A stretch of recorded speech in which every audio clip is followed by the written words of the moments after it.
decided to call this discussion, this conversation, amplifying wonder and rigor to solve problems. And you'll learn soon enough why I look at creativity through the lens of wonder and rigor. It's a type of mental model, you could say, that I've really started to embrace and have been happy to see the way others are embracing it. And I can't wait to see how you might embrace it and play around with the idea.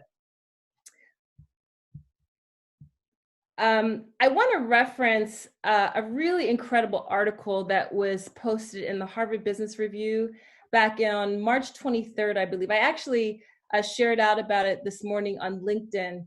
And the title of the article is "That Discomfort You're Feeling is Grief." And it's written by one of the editors, maybe he's the chief editor of Harvard Business Review, Scott Barinato. And it featured an interview he did with a world-renowned grief expert named David Kessler. And the reason why I'm starting with this image and a reference back to that article is because in the midst of COVID-19, so many of us have been going through various moments of the 5 stages of grief. And I'm not going to remember them in order, but that's okay, because as David Kessler reminded us in the article, the 5 stages of grief are not actually linear. But there are moments of disbelief and anger and deep sadness. And then finally, the traditional 5th stage is acceptance. And my takeaways from this really short, great read that I encourage all of you to check out was a couple things. Number one, his acknowledgement that the stages of grief are totally non-linear, which in the world that Ingo and I work in, we really embrace the non-linearity of life and of work processes. My second takeaway is that he added on a 6th stage of grief. And the 6th stage of grief he added on was meaning. And he talked about how important it is to not just stop and end with acceptance, oh, this is the way things are, but to really move on to really thinking about what's the meaning of all this? What does it mean in terms of my place in the world, my relationships in my community, with my family? And the reason I love that he added on this 6th stage around meaning is because that meaning making needs creativity. And that's why I've been talking quite a lot about and posting on social media around this idea that days full of ambiguity and uncertainty are designed for creativity. The third piece, which you can read on about in your own time, he talked about this idea of anticipatory grief. And when anticipatory grief goes left, it becomes anxiety. In other words, when we start imagining all the horrible things that could come as a result of this crisis we're in, this pandemic we're in, it leads to anxiety. When we deal with anticipatory grief in a really positive way, it leads to mindfulness. It requires us to be totally clear and present about everything that's in the room that you're sitting in right now. It helps to recenter us and rebalance us. So anyway, I know that this is the backdrop for so much for all of us right now, and it's totally connected to solving problems and amplifying wonder and rigor to solve problems. So I asked in the description of the course, I hope that you can see me in your window, but I'm holding up a blank piece of paper, and I'm also holding up a black pen marker. And I just want to remind you, if you don't have it, just grab a blank piece of paper, could be a Post-it, and a pen. And I'm going to give you exactly 30 seconds, and I have a timer, to just jot down a challenge you have. Now, you're going to be sharing about this a little later, so if you don't want to be too personal, that's okay. But you could think about a challenge you're having on a functional level, a social level, or an emotional level. But jot down that challenge starting right now. 30 seconds.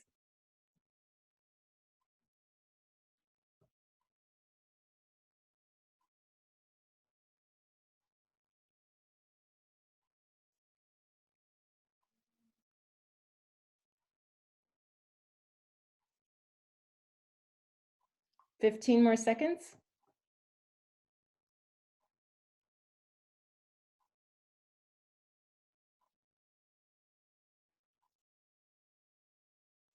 Okay, great. Thanks for doing that. We're going to be returning to that challenge that you're experiencing these days.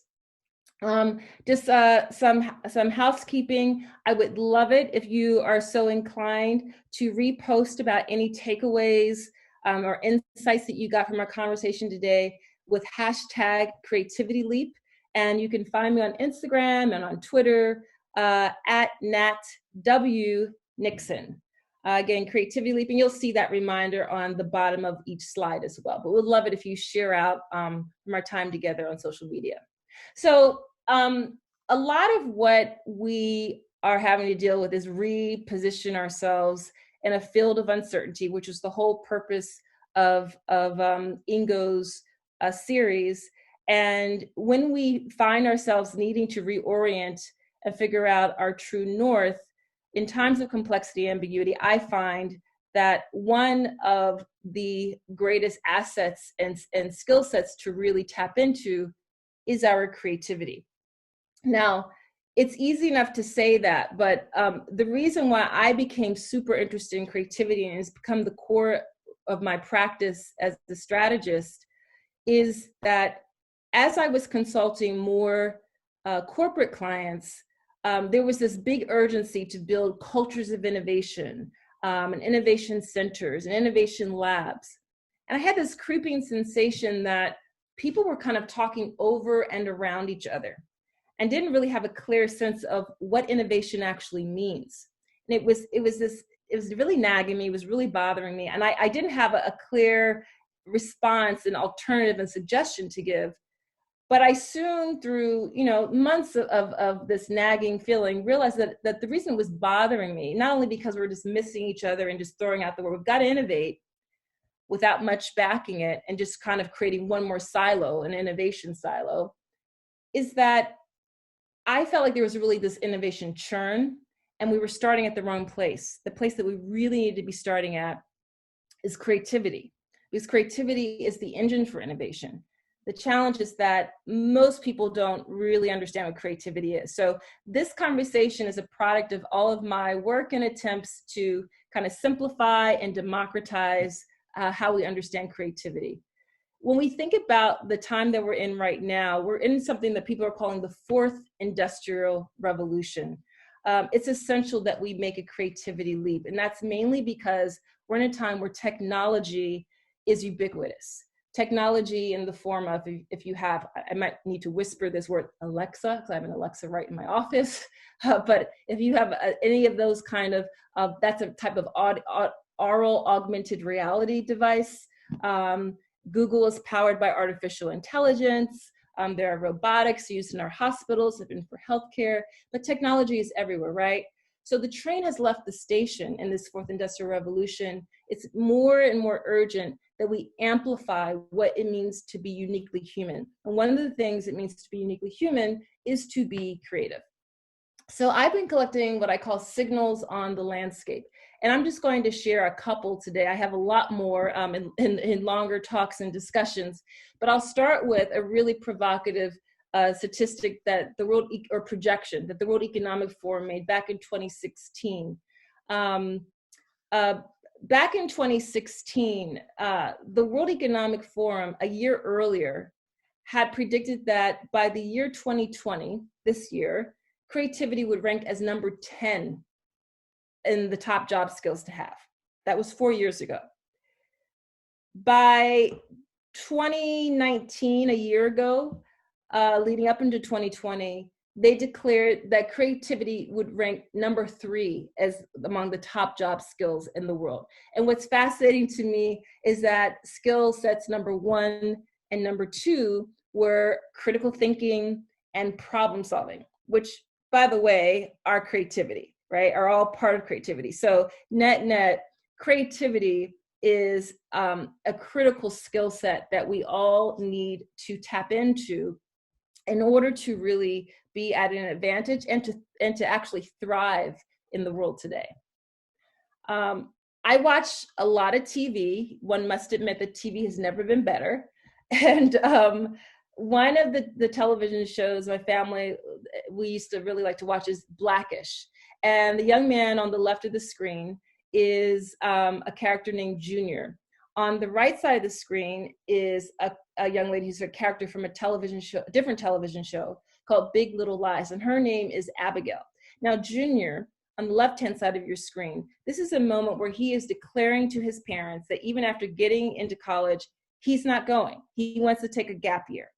On the other side of the screen, you see, it's interesting, right, how similar their body language is, but in this moment, Abigail is pronouncing, she's not even going to apply to college. She already has nailed herself a job with a startup. The reason why I look at these two moments in our pop culture history as really significant, as signals on the landscape, is because things are shifting among what we're calling Gen Z, the centennials, in terms of their expectations in education. What they have really understood is the ROI of higher education or not. And I'm saying this as a former academic. I was a professor for 16 years. So I really was in the midst of that work. But they are really questioning the value of higher education. They want to do a lot more learning by doing and experiential learning. They're not as convinced that having a sage on stage model really works anymore. And frankly, they have options. They have options through digital mediums and online learning and working abroad in really cool, interesting social impact environments. I've been predicting for a while that we're going to see a return to the apprenticeship model. So that's another signal on the landscape that this yearning for learning by doing is another example of wanting to be much more creative and experiential. A second signal on the landscape, another television show. This is a show called Billions.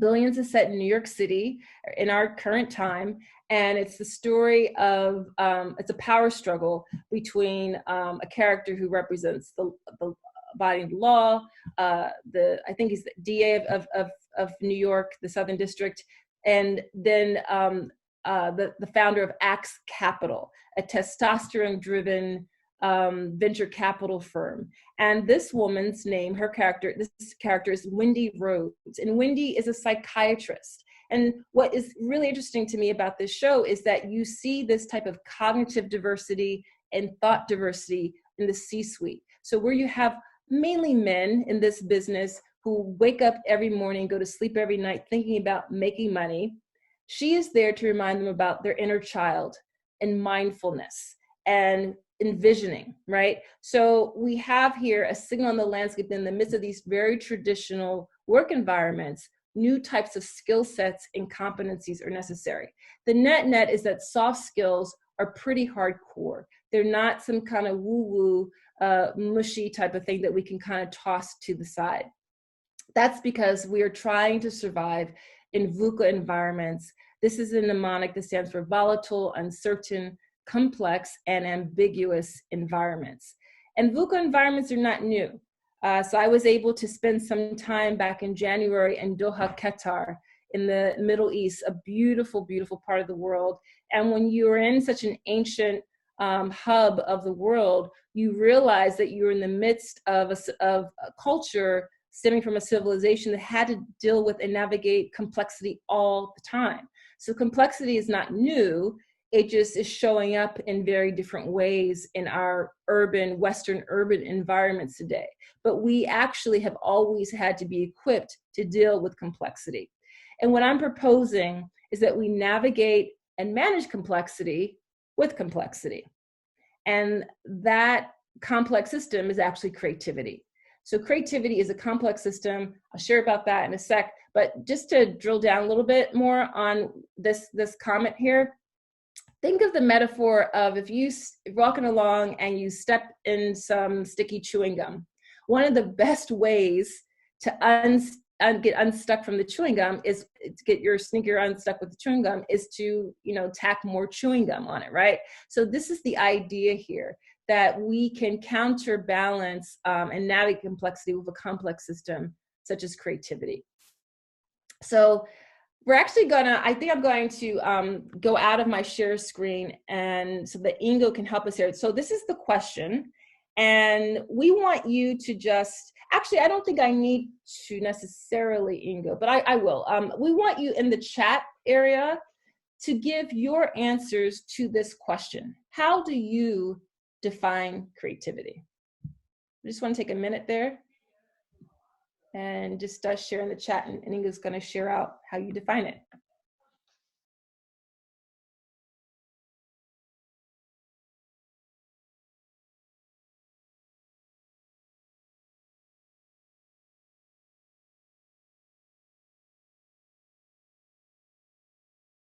Of all of these definitions, though, they're so diverse, and they all, I agree with all of them. So for as many ways as there are to be creative, there also are as many ways to define it. So I took a stab at this.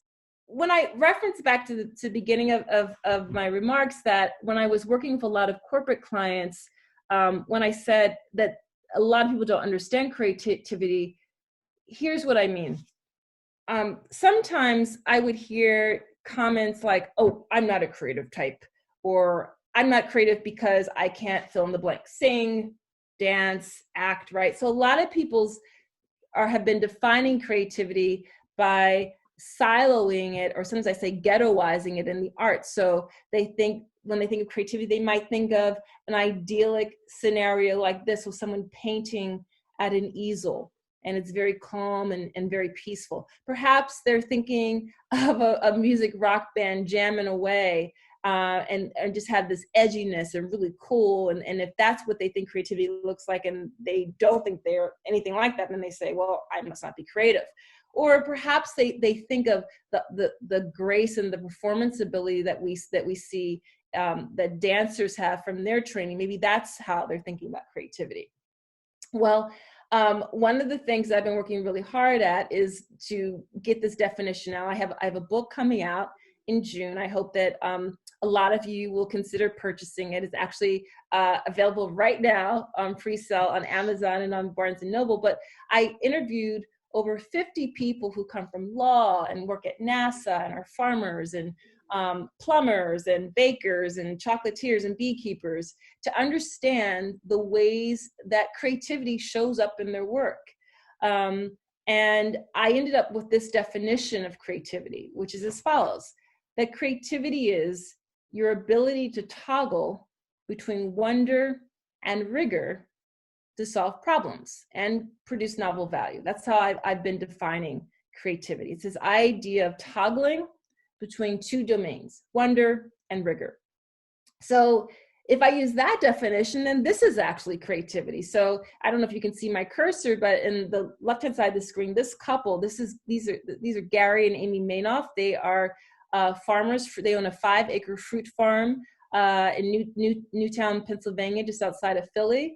And farmers are the original hackers. You know, when I talked about VUCA environments, the earth is an incredibly VUCA environment that has no forgiveness. It's constantly uncertain and volatile and ambiguous. And this is them in front of their newest innovation, a cidery, and in order to figure out what are people's needs, what will get people to keep coming into their farm, even through the depths of winter. And by the way, if you're ever in the Philadelphia area, if you're not living here now, definitely check out the Mainoff Fruit Farm. You'll become a peach and apple snob. Their fruit is amazing.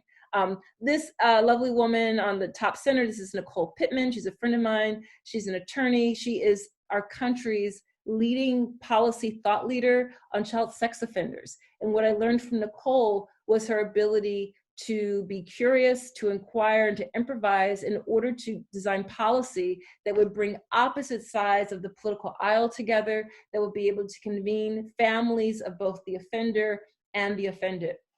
And the gentleman down here with the red t-shirt, he is head of NASA's The Studio. The Studio is this internal group made up of social scientists and artists and designers embedded at the Jet Propulsion Lab in Pasadena, California. I went out there and visited it just to understand their role. And their role is really to be a provocateur at NASA, to help these aerospace scientists translate the work that they're doing. The gentleman on the upper right in the black and white photo, that's John Harker. And John is our family plumber. Plumbers are incredibly creative because they're constantly improvising, having to intuit, as John put it, what's behind the wall. All he has is his flashlight. And he spoke in such poetic terms when I interviewed him. The gentleman on the bottom right is Randy Swearer. He's a former colleague of mine, and he is now a VP at Autodesk. And he talked about the cognitive diversity of bringing teams together at Autodesk to intuit and identify strategic foresight.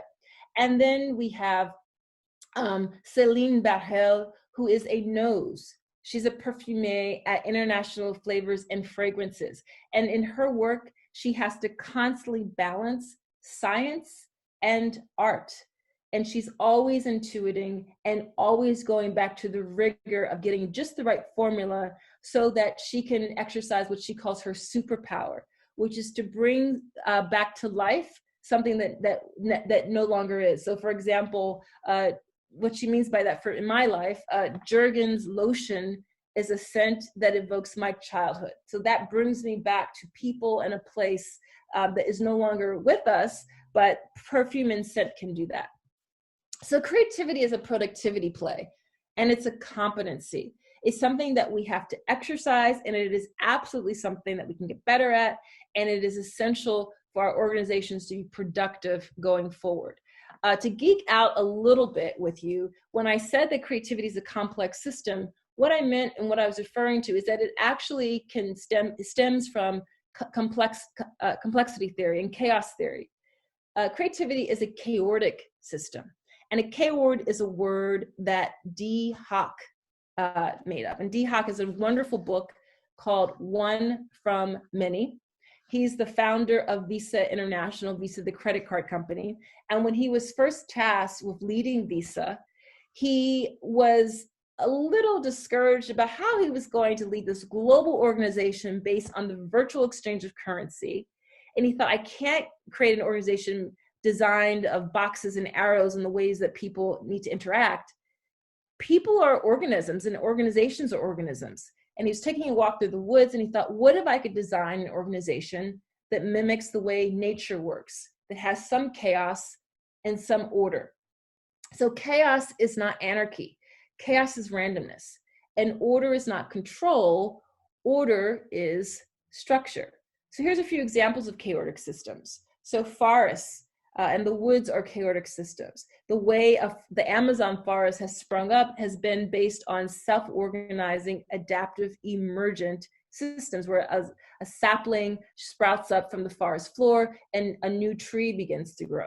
The way our bodies heal is an example of a chaotic system, right? There's not a permission slip culture. There's not a top-down way. There's localized, self-organized work that goes on in different systems in our body. And jazz is an example of a music form that is completely chaotic. All improvisation is a chaotic system. There's the randomness of the moments when jazz musicians build on each other's offerings, but there's the order and the structure that comes from knowing music theory, incessant practice, and having a structure to a composition. So that my definition that creativity is our ability to toggle between wonder and rigor is connected to chaotic systems, right? So once again, we're seeing in the way I think about this, that wonder is a type of chaos, rigor is a type of order. And by the way, if you want to play around with this a little bit more, I created a card game called the Wonder Rigor Discovery Deck. It's actually for sale on Amazon if you want to check it out. Let me give you an example of, there's 3 phases to this game. I'm not going to go through all the phases, but just to give you an example, one of the first things I think is really important is to shift your mindset. So here's an example of a mindset card in the game. And by the way, the game is designed for individuals and teams to toggle between 4 domains in order to figure out how much more wonder or how much more rigor they need to add into a problem-solving process to get some traction with it. So here's an example of a question. Have you ever been stopped at a red light, then glanced out the window only to notice a detail that never before caught your attention? It could be kids laughing, a plant in a window, or the smell of food from a street vendor that sparks a memory and makes you pause. So the question is, what are the spaces, places, people, or objects that make you stop in your tracks and catch your breath? So that's an example of the type of question to prompt you leaning into more wonder. And we're going to have you do that in a moment. But first, let me define a little bit further wonder and rigor. Wonder is something that I define as, again, it's the chaos side of the wonder rigor chaotic system. But wonder is about pausing, dreaming, pretending, imagining, supposing. It's generated from deep curiosity, asking why over and over again, asking big blue sky what if questions, and it's totally emergent.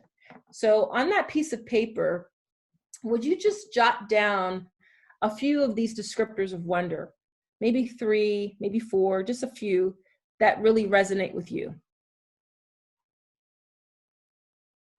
I'll give you like 5 seconds to do that.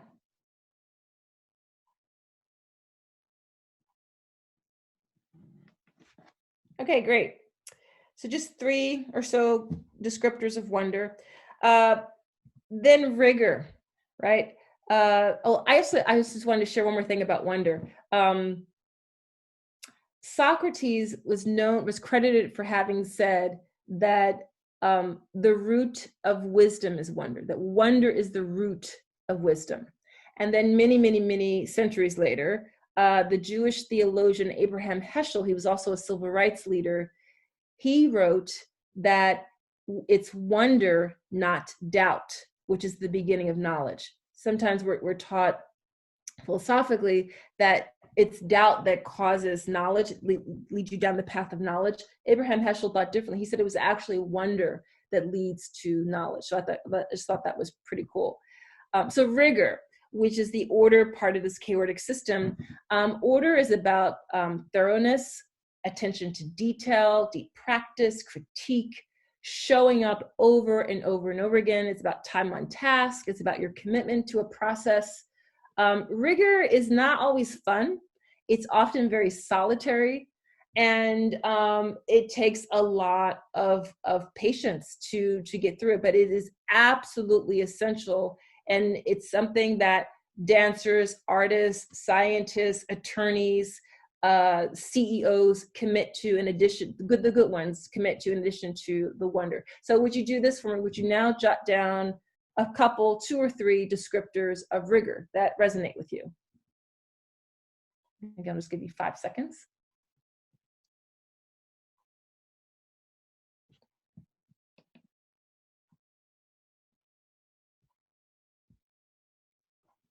Okay. So Ingo and I are going to make this now a little bit interactive. Before we do that, I'm going to read this whole screen, make sure that everyone's understanding what I'm asking of you. And then I'm actually going to have you do the first 2 sentences on here. So remember that specific challenge that I asked you to write down when we first started. So think back to that specific challenge you wrote down. And again, I said it could be a challenge that we could define as a challenge on a functional level, or on a social level, or on an emotional level. I want you to randomly choose one of the wonder principles you just jotted down, and one of the rigor principles you just jotted down. You might just want to circle them. Circle 1 wonder principle, 1 rigor principle. And now if you need a fresh piece of paper, if you want to do this in a section of your piece of paper, again, I'm going to time this. I'm going to give you 1 minute, don't start yet, on your paper to either doodle or write one way that you could apply the wonder principle to troubleshoot this challenge you have, and one way you could apply the rigor principle to troubleshoot this challenge that you're having. And after that 1 minute passes, I'm going to stop sharing my screen, and we're going to divvy you out into random groups, and you're going to have a conversation. We'll do 3 or 4 minutes.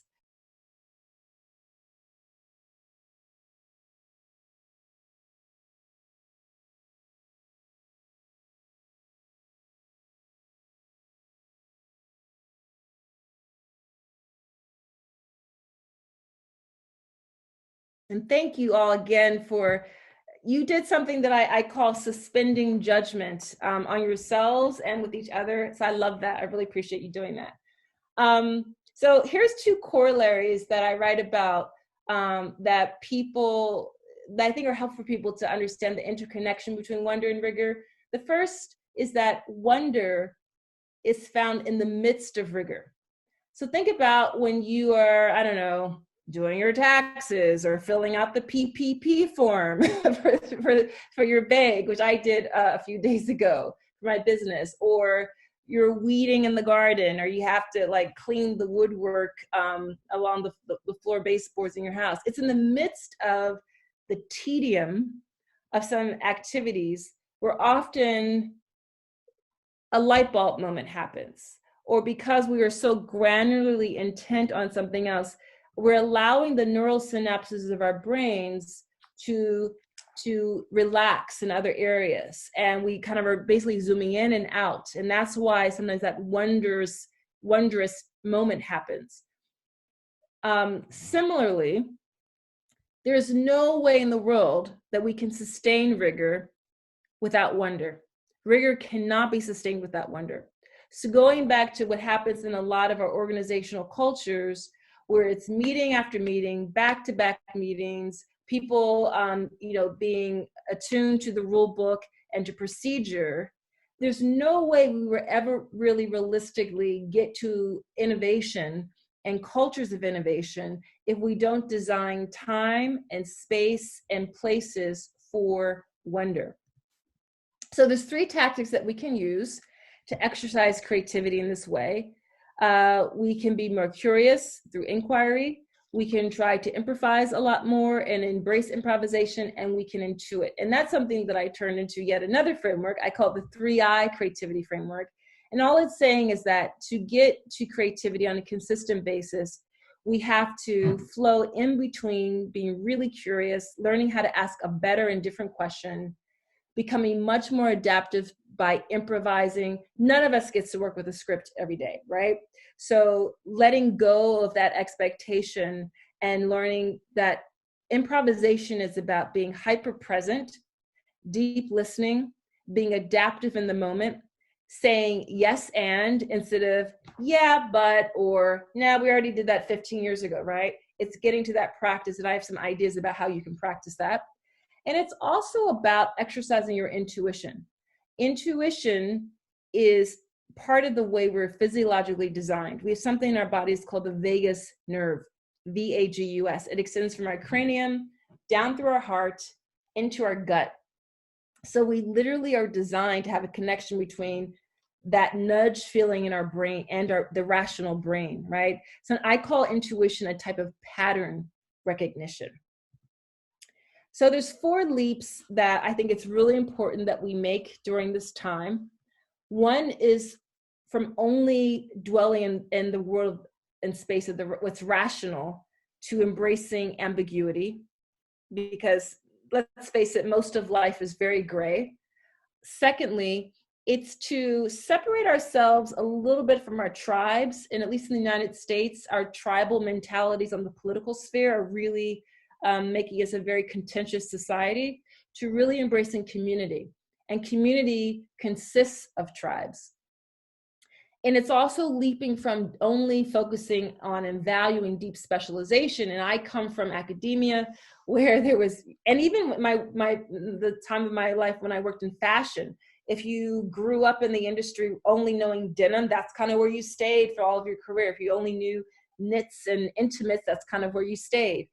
But shifting away from those silos to really becoming a polymath. And those who are able to become pie-shaped thinkers, that's 3.14 blah, blah, blah, where you have multiple depths and breadth, you're at much more of an advantage. And the 4th leap we have to make is away from being fixated on the rules to having a playbook, right? To be able to say, if this, then that, and multiple possible scenarios that we can plot out. Before I end, I just want to encourage you to stay in touch with me. If you right now text the word create to the number 33777, so think of the number 33777 as the phone number. So type that in the phone number area. And then just the word create, I will send you, I'll get your email address. I will be able to make sure you're subscribed to our newsletter, and you will also receive a free sample chapter from the book. And I hope that it will inspire you to even buy the book. So again, you can text the word create to 33777.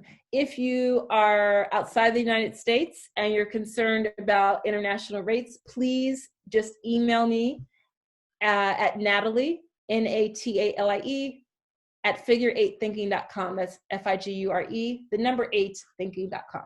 So would love to hear from you.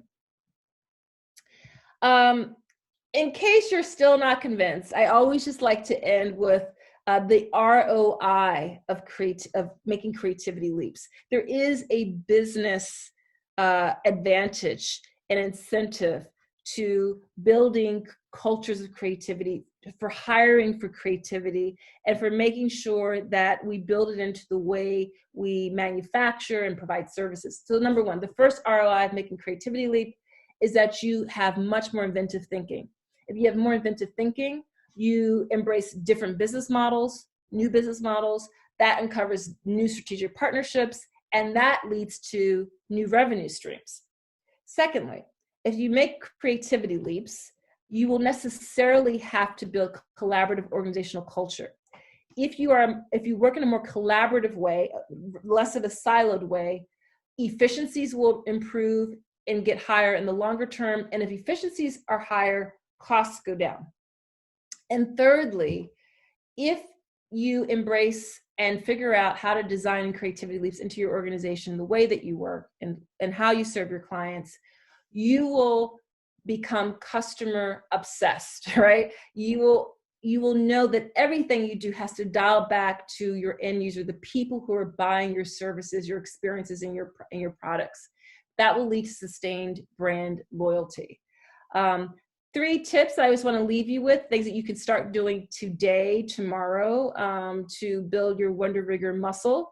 You can practice Inquire and Curiosity by insisting on what the former president of Nissan International, the car company, Nissan's design team, he would always insist on creative abrasion. So even though he was from the design side of Nissan's automotive business, he would insist that whatever challenge they were working on, he had people from sales and finance and manufacturing also be part of the problem-solving process. His point was the abrasion that most of us avoid by having to work with people who come from a different background than us or a different type of training leads to friction.